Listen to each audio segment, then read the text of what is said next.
नमस्कार, बहुत स्वागत है आपका डेली 24 भारत में। मैं हूं आपके साथ अनीता शर्मा। शुरुआत करते हैं उत्तर प्रदेश की बड़ी खबरों से। पश्चिम बंगाल की जोरासांको विधानसभा क्षेत्र में आयोजित एक जनसभा को संबोधित करते हुए मुख्यमंत्री योगी आदित्यनाथ ने विपक्षी दल तृणमूल कांग्रेस पर तीखा हमला बोला और कहा कि माफियों की जमीन पर गरीबों का घर बना है, ना गौ माता को काटने देंगे और ना ही हिंदू समाज को बांटने देंगे। यूपी में अब कोई भी अवैध कब्जा नहीं कर सकता। उन्होंने दावा किया कि पहले चरण के मतदान में लगभग 80% सीटों पर भारतीय जनता पार्टी को बढ़त मिल रही है और 4 मई को परिणाम आने पर प्रदेश में भगवा ध्वज लहराएंगे। मुख्यमंत्री ने अपने संबोधन में पश्चिम बंगाल की वर्तमान स्थिति को लेकर गंभीर टिप्पणी करते हुए कहा कि टीएमसी के गुंडे बंगाल को कंगाल कर रहे हैं और आज यहां किसान परेशान है, युवा बेरोजगारी से जूझ रहे हैं और 7,000 से अधिक उद्योग बंद हो चुके हैं। उन्होंने आरोप लगाया कि प्रदेश में धार्मिक शोभा यात्रा को अनुमति नहीं दी जाती है, गौ हत्या की घटनाएं सामने आती है और आम लोगों से तथाकथित गुंडा टैक्स वसूला जाता है। उन्होंने कहा कि साल 2017 में पहले उत्तर प्रदेश में भी ऐसी ही स्थिति थी, लेकिन अब वहां पर कानून व्यवस्था में बड़ा बदलाव आया है। उनके अनुसार पहले राम नाम लेने पर गोली चलती थी, जबकि आज उत्तर प्रदेश में उपद्रव नहीं बल्कि उत्साह का माहौल दिखाई देता है। और इस दौरान उन्होंने जनता से विकास, सुरक्षा और सुशासन के मुद्दों पर समर्थन देने की अपील की। सुल्तानपुर में राहुल गांधी के खिलाफ चल रहे मानहानि मामले में आज एमपी एमएलए कोर्ट में दोनों पक्षों की बहस पूरी हो गई है। सुनवाई के दौरान अभियोजन और बचाव पक्ष की ओर से अपने अपने तर्क अदालत के समक्ष विस्तार से रखे गए। मामले की गंभीरता को देखते हुए अदालत ने सभी पक्षों की सुनने के बाद से अगली सुनवाई जो है वो 2 मई निर्धारित करते हुए आदेश को सुरक्षित रख लिया है और ये मामला कर्नाटक विधानसभा चुनाव के दौरान दिए गए एक बयान से जुड़ा हुआ बताया जा रहा है, जिसे लेकर मानहानि का वाद दायर किया गया था और अब दोनों पक्षों की बहस पूरी होने के बाद ही अदालत 2 मई को आदेश सुनाए जाने की संभावना है, जिस पर राजनीतिक और कानूनी हलकों की नजरें टिकी हुई है। वहीं यूपी के प्रयागराज से बड़ी शैक्षिक खबर निकलकर सामने आ रही है। यूपी माध्यमिक शिक्षा परिषद द्वारा संचालित हाई स्कूल और इंटरमीडिएट परीक्षा के परिणाम कल घोषित किए जाएंगे। बोर्ड प्रशासन की ओर से जारी दोनों कक्षाओं की रिजल्ट जो है कल शाम 4 बजे अधिकारित रूप से जारी किए जाएंगे, जिसका लाखों छात्रों और उनके अभिभावक जो है वो बेसब्री से इंतजार कर रहे हैं। बताया जा रहा है कि परिणाम जारी होने के साथ ही छात्र अपने अंक पत्र बोर्ड की अधिकारित वेबसाइट और संबंधित माध्यमों के जरिए देख सकेंगे। रिजल्ट घोषित होने के बाद से प्रदेश में विद्यालयों और छात्रों के बीच उत्साह का माहौल देखने को मिलेगा। वहीं प्रशासन की ओर से भी परिणाम जारी करने की भी सभी तैयारियां पूरी कर ली गई है ताकि प्रक्रिया सुचारू और पारदर्शी तरीके से संपन्न हो सके। वहीं मैनपुरी जनपद से एक सनसनीखेज मामला सामने आया है, जहां पर कुख्यात गैंगस्टर लॉरेंस बिश्नोई गैंग के नाम से एक युवक को धमकी भरा पत्र भेजकर 50 लाख रुपए की फिरौती की मांग किए जाने की घटना से इलाके में दहशत का माहौल बन गया है।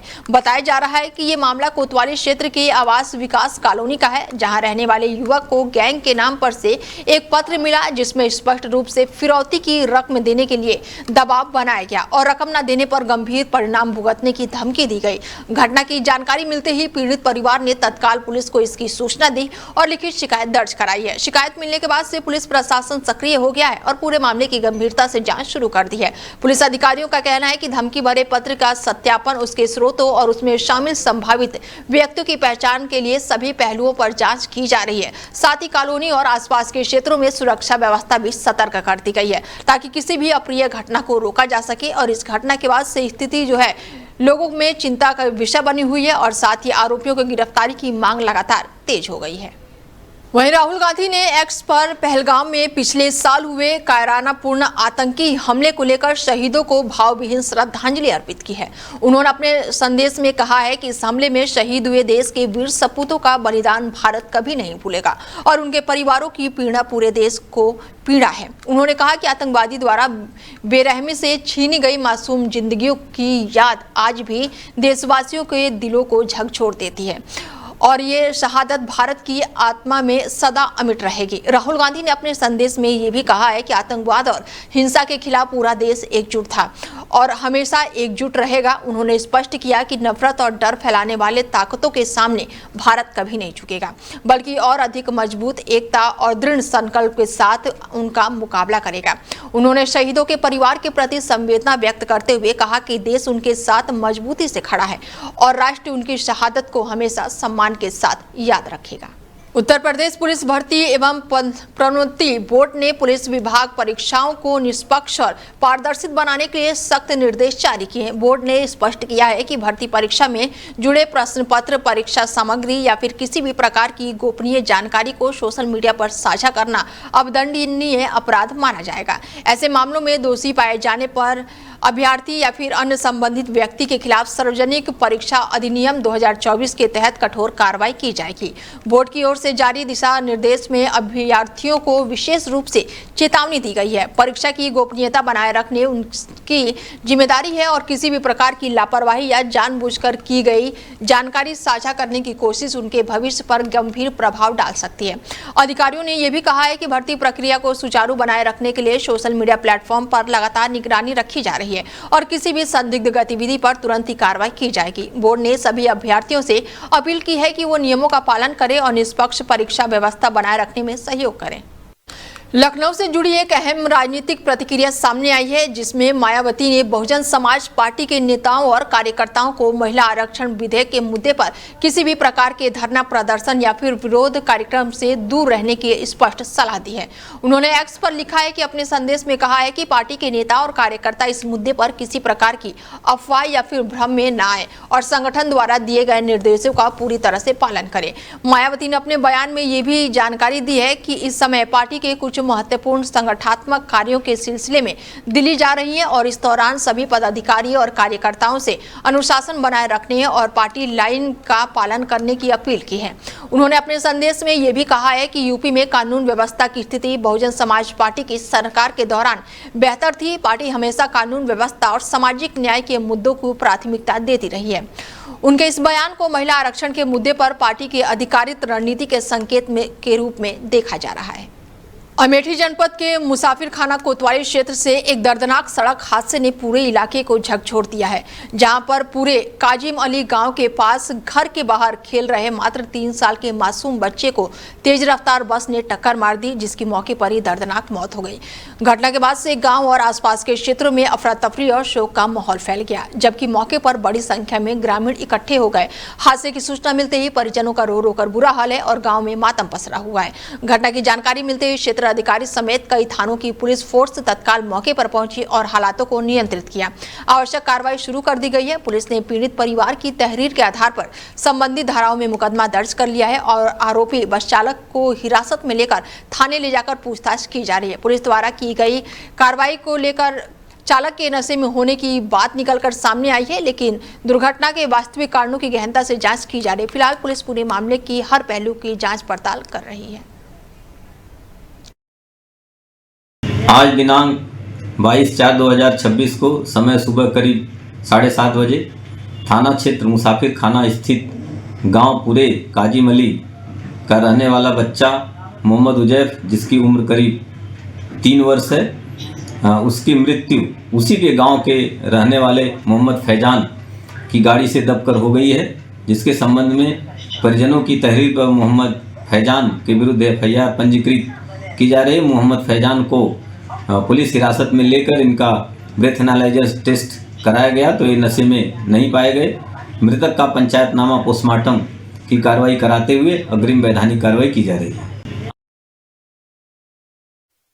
पीलीभीत जनपद की पूरनपुर नगर पालिका परिषद के सभागार में नगर पालिका अध्यक्ष शैलेंद्र गुप्ता की अध्यक्षता में एक महत्वपूर्ण बैठक आयोजित की गई और इस बैठक में मुख्य अतिथि के रूप में क्षेत्रीय भारतीय जनता पार्टी विधायक बाबूराम पासवान उपस्थित रहे। बैठक के दौरान विधायक ने सभी नवनियुक्त सभासदों को शुभकामनाएं देते हुए नगर के विकास कार्यों में सक्रिय भूमिका निभाने का आह्वान किया। बैठक में नगर पालिका के आय व्यवसाय से संबंधित विषयों पर विस्तार से चर्चा की गई और नगर क्षेत्र में साफ सफाई व्यवस्था को और अधिक प्रभावित बनाने के लिए कर्मचारियों को कड़े निर्देश दिए गए।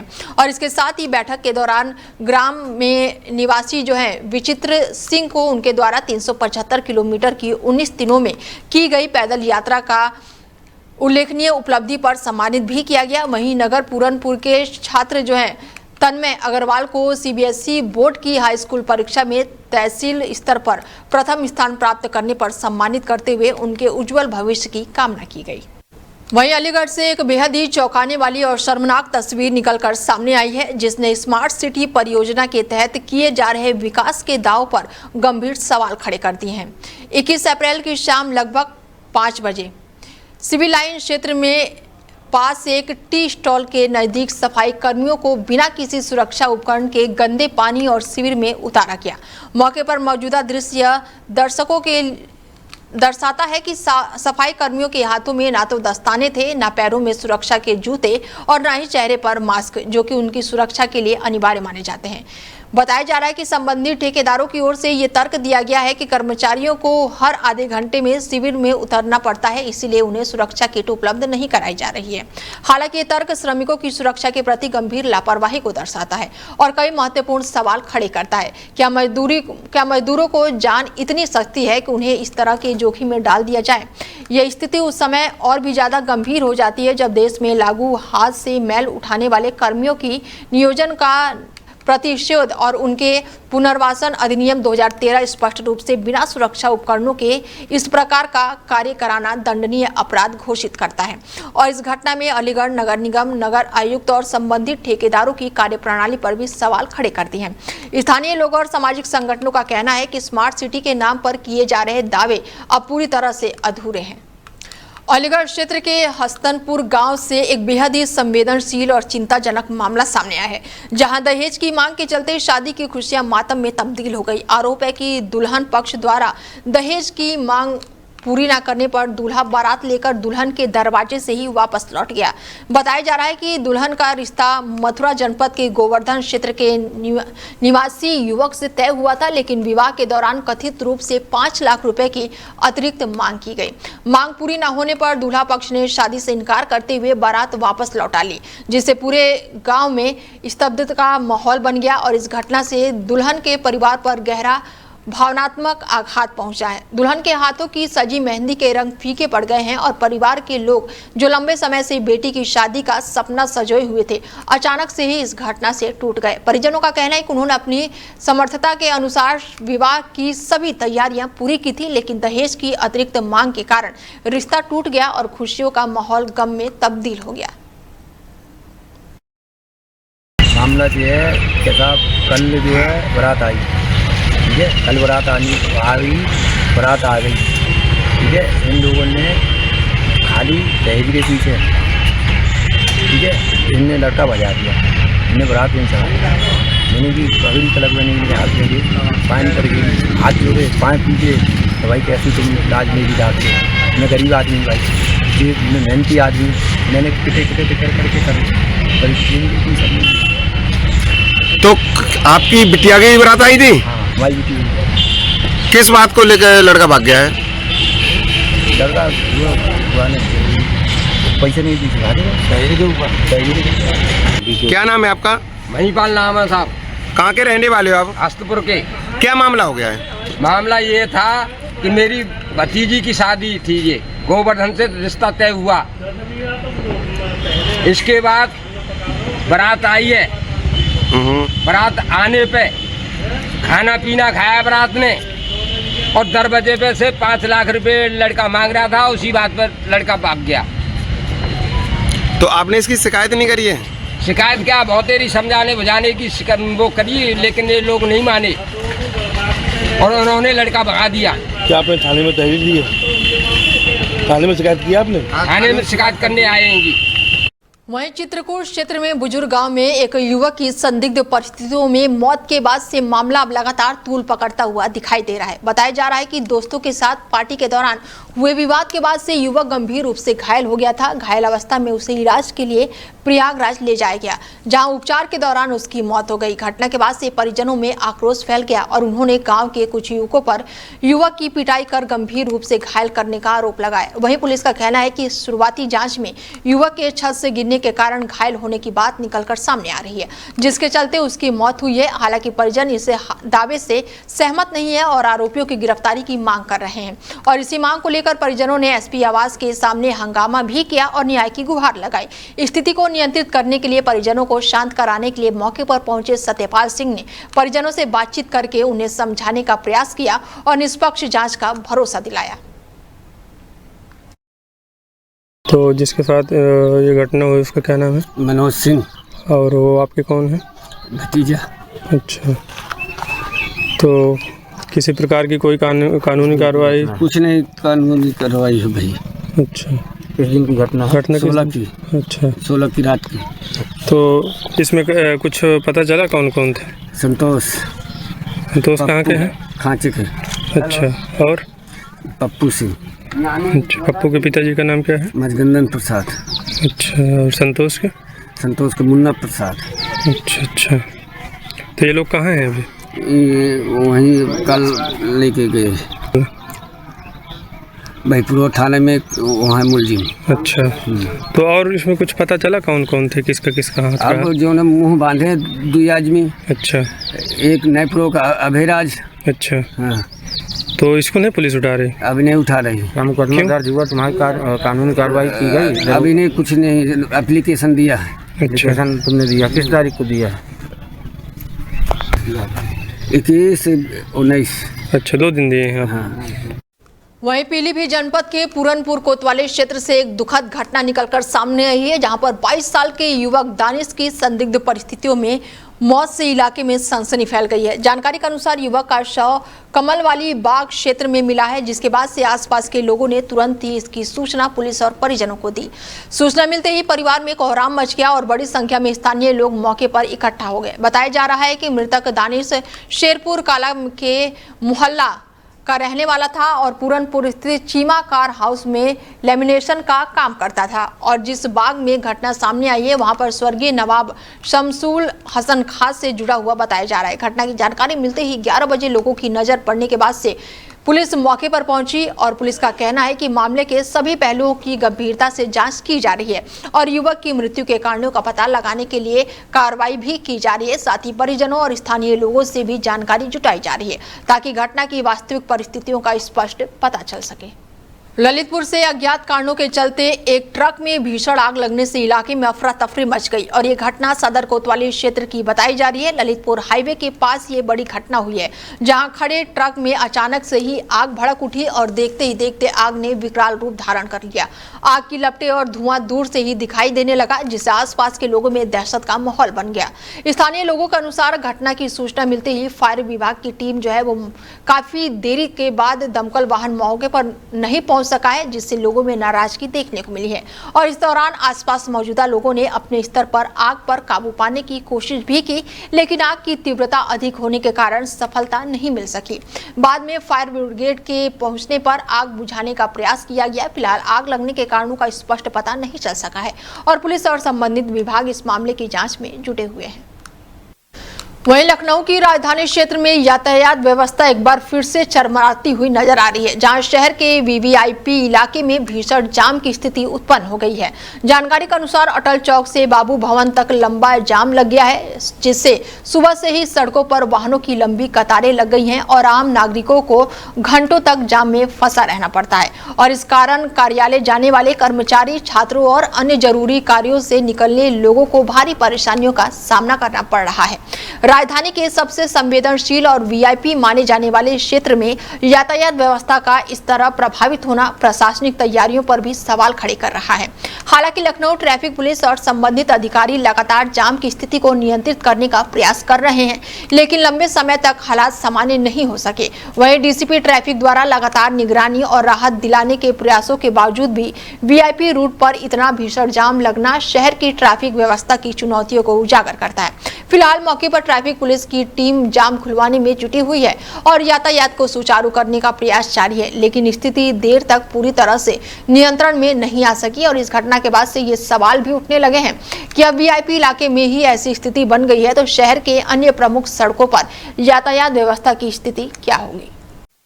वहीं सीतापुर क्षेत्र में पुरानी रंजिश के चलते दो पक्षों के बीच खूनी संघर्ष हो गया, जिससे पूरे इलाके में अफरा तफरी और दहशत का माहौल बन गया।